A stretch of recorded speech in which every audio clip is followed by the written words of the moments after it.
शुक्रिया सर, आपका बहुत बहुत धन्यवाद। माननीय सभापति महोदय, संसदीय कार्यकाल में कुछ ऐसे क्षण आते हैं जब ये नहीं कह सकता कि मैं इसका सपोर्ट कर रहा हूँ या मैं इसका विरोध कर रहा हूँ। कई सारी चीज़ें हैं इसमें जो वेलकम इनिशिएटिव हैं, मैं मानता हूँ। बस कुछ सुझाव दूंगा, क्योंकि अक्सर मैं देखता हूँ कि हमारे बीच का संवाद, माननीय सभापति महोदय, विपक्ष का अलग से कोई प्रधानमंत्री नहीं होता या विपक्ष का अलग से कोई गृह मंत्री नहीं होता। विपक्ष को भी अपनी शिकायत, अपने मुद्दे अपने प्रधानमंत्री के समक्ष, अपनी आलोचना अपने गृह मंत्री के समक्ष रखनी होगी। सर, आज कश्मीर का कोई नहीं है इस सदन में। मैं था उस दिन जब नहीं, सॉरी, आई टेक ये नॉमिनेटेड मेंबर है। माननीय सदस्य अपने एक सेकंड सर, उन्होंने बड़ा ग्रॉस स्टेटमेंट किया है कि कश्मीर का इस सदन में कोई नहीं है। वो अपने बारे में कह सकते हैं, हमारे बारे में क्यों कह रहे? हम तो सदैव कश्मीर के हैं, हमेशा के। आपके बारे में वो सच हो सकता है, हमारे बारे में आप कैसे स्टेटमेंट कर सकते हो भाई? आप कह दो मैं कश्मीर का नहीं हूं, कश्मीर के लिए नहीं हूं, मगर मैं इस देश का कश्मीर से लेकर कन्याकुमारी और द्वारका से लेकर नॉर्थ ईस्ट तक हर व्यक्ति का कश्मीर है और हर कश्मीरी का देश है। क्या बात कर रहे हैं आप? माननीय सभापति महोदय, सदन की एक व्यवस्था के तहत मैंने ये बात कही थी। वो नॉमिनेटेड मेंबर है, मैं जानता हूँ। माननीय गृह मंत्री जी ने दूसरी बात कही है। सर, मैं समझ गया। सर, या तो मुझे बात कहने दी जाए। मैं ये कह रहा था कि जैसे मैं बिहार से चुन के आता हूँ, उस संदर्भ में मैंने ये बात कही थी। देश तो सबका है सर, तिरंगा यहाँ कहीं किसी से छोटा नहीं है सर। मैं सिर्फ इतना कहना चाहता था। माननीय सभापति महोदय, इसमें बहुत अच्छी चीजें, जैसा मैंने शुरू में ही कहा कि विरोध के लिए विरोध करूं ये उचित नहीं है।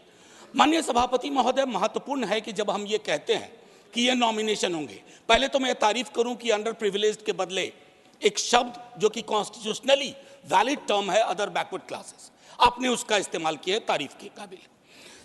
ये जो नॉमिनेट करने का अधिकार एलजी साहब को है आज की डेट में, कल राज्य बन जाएगा तो गवर्नर साहब होंगे। क्या ये स्टेट असेंबली को डेलीगेट नहीं होना चाहिए? और अगर करना चाहें तो on the aid and advice of, ये व्यवस्था मैं समझता हूं कि होनी चाहिए थी।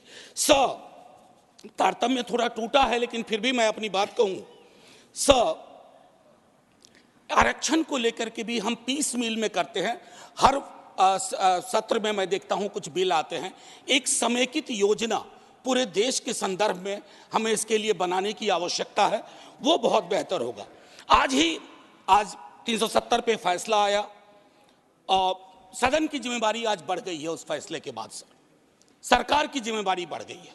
मैं मानता हूं इतिहास, आपने यहां एक फैसला लिया था, तब संसद वहां थी सर, ये लगभग घिस चुका था, हम भी जानते हैं, लेकिन एक मनोवैज्ञानिक पहलू था।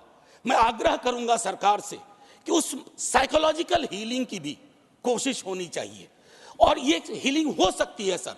मैंने कहा ना कि हिंदुस्तान का मिजाज महासागर वाला है, इसको बस तालाब ना बनाया जाए, महासागर अपने अंदर सब समाहित कर लेगा। माननीय सभापति महोदय, जो कश्मीरी घाटी में रह रहे हैं, गांव में रह रहे हैं, उनको लेकर के भी एक चिंता होनी चाहिए। बाहर हैं, उनकी चिंताएं वाकिफ है, बल्कि विवेक जी ने यह बात कहा कि बुरे से बुरे वक्त में एक बहुत बड़ी आबादी उन्हीं घरों में, गांव में, गलियों में रही, उनका एक्नॉलेजमेंट मैं समझता हूं बहुत आवश्यक है। माननीय सभापति महोदय, अंबेडकर साहब कहते थे कोऑपरेटिव फेडरलिज्म, माननीय प्रधानमंत्री जी भी कई बार उसको दोहराते हैं। सर, कोऑपरेटिव फेडरलिज्म के नजरिए से देखेंगे ना तो हैंड होल्डिंग की जरूरत होती है। मैं जानता हूं कि दिल्ली की आइडिया ऑफ नॉर्मैलिटी और घाटी या जम्मू या लद्दाख की आइडिया ऑफ नॉर्मैलिटी में फर्क है सर। अभी पिछले दिनों हमारे कई बीजेपी के साथी कह रहे थे कि चुनाव परिणाम संतुष्टि का परिचायक है।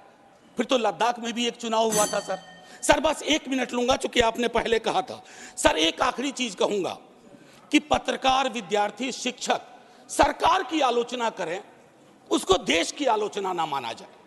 ये फर्क मिटता सा जा रहा है, ये कश्मीर के संदर्भ में नहीं, बाहर भी।